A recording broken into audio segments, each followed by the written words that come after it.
Halo sahabat-sahabat semuanya. Assalamualaikum warahmatullahi wabarakatuh. Pada kesempatan kali ini saya ingin menyampaikan koneksi antar materi, kesimpulan dan refleksi modul 1.1. Sebelumnya, perkenalkan dulu, nama saya Hidayatul Fitri, biasa dipanggil Bu Fitri, berasal dari SDN Malangrejo, CGP Angkatan 7, Blora, Jawa Tengah.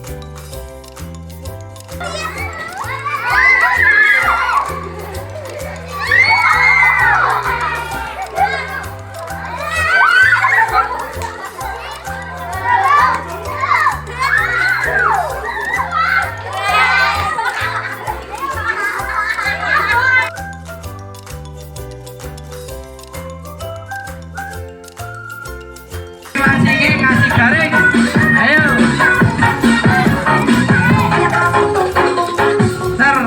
ser tangan di atas.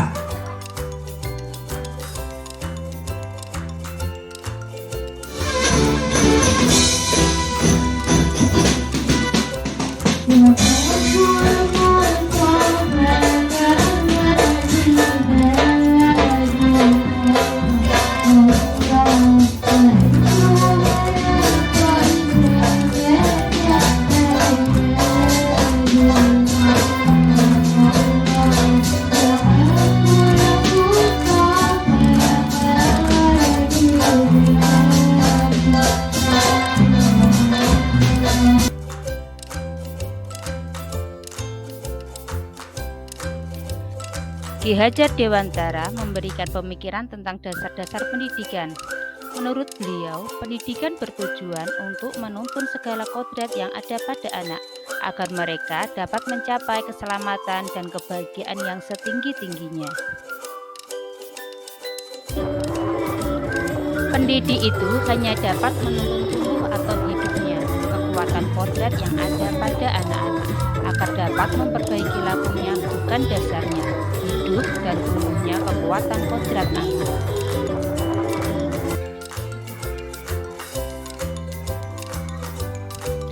Peran pendidik diibaratkan seorang petani atau tukang kebun yang tugasnya adalah merawat sesuai kebutuhan dari tanaman-tanamannya itu agar tumbuh dan berbuah dengan baik. Tentu saja beda jenis tanaman, beda perlakuan.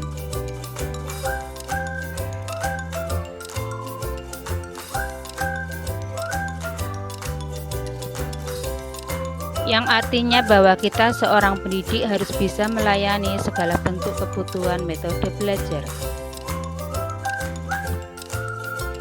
Kita harus bisa memberikan kebebasan kepada anak untuk mengembangkan ide, berpikir, kreatif, mengembangkan bakat atau minat yang sering kita sebut dengan merdeka belajar. Tetapi kebebasan itu bukan berarti kebebasan mutlak. Perlu tuntunan dan arahan dari guru supaya anak tidak kehilangan arah dan membahayakan dirinya. Kita sebagai pendidik tetap terbuka mengikuti perkembangan zaman yang ada. Namun tidak semua yang baru itu baik, jadi perlu diselaraskan dulu. Indonesia juga mempunyai potensi-potensi kultural yang bisa dijadikan sebagai sumber belajar. Karena beliau menjelaskan bahwa dasar pendidikan anak berhubungan dengan kodrat alam dan kodrat zaman. Kodrat alam. Kodrat alam diartikan sebagai lingkungan alam tempat peserta didik berada, baik kultur, budaya, maupun kondisi alam geografisnya. Kodrat alam berhubungan juga dengan karakter dasar anak. Kodrat zaman. Kodrat zaman diartikan perubahan dari waktu ke waktu. Guru membekali keterampilan kepada siswa sesuai zamannya agar mereka bisa hidup, berkarya, dan menyesuaikan diri. Dalam konteks pembelajaran sekarang, guru harus lebih mengenal teknologi agar menyesuaikan dengan kondisi saat ini. Konsep pendidikan Ki Hajar Dewantara memberi pengaruh yang cukup signifikan terhadap pemikiran saya tentang pendidikan. Pengajaran ternyata tidak sama dengan pendidikan. Pengajaran underwis itu merupakan salah satu bagian dari pendidikan. Maksudnya, pengajaran itu tidak lain adalah pendidik dengan cara memberi ilmu atau faedah untuk hidup anak-anak. baik lahir maupun batin. Pendidikan diartikan sebagai tuntunan dalam hidup tumbuhnya anak-anak. Maksudnya, pendidikan menuntun segala kodrat yang ada pada anak-anak agar mereka dapat mencapai keselamatan dan kebahagiaan yang setinggi-tingginya, baik sebagai manusia maupun sebagai anggota masyarakat.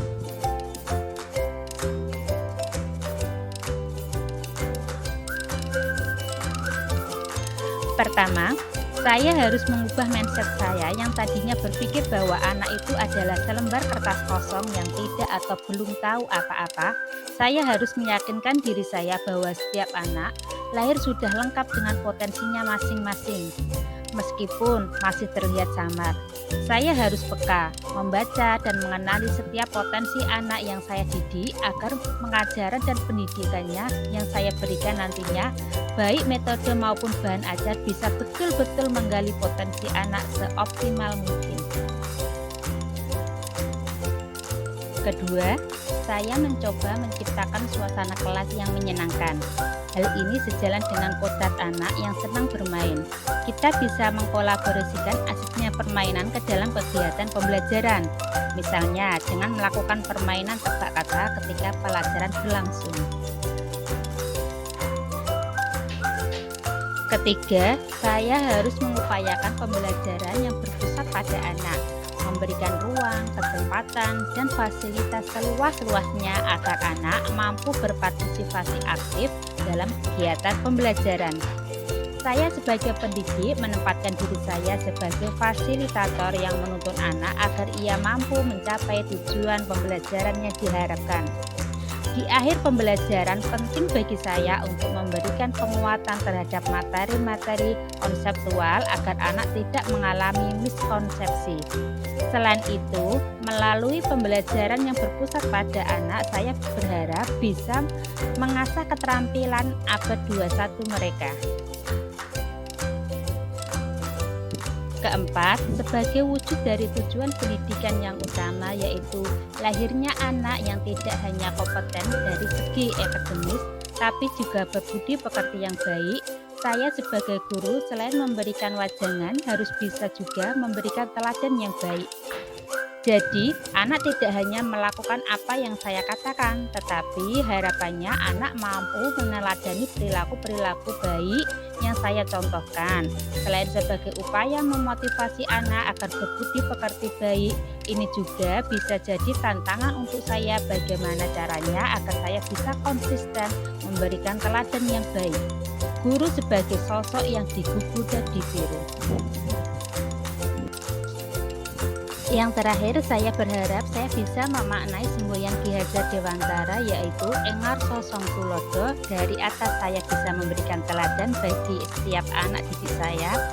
Engmat Yo Mangun Karso, di tengah saya bisa jadi teman yang memberikan semangat, serta Tuturi Handayani, di belakang saya bisa memberikan dorongan, moral serta semangat belajar. Sekian dulu dari saya, mohon maaf jika banyak kekurangan dan kehilafan. Assalamualaikum warahmatullahi wabarakatuh.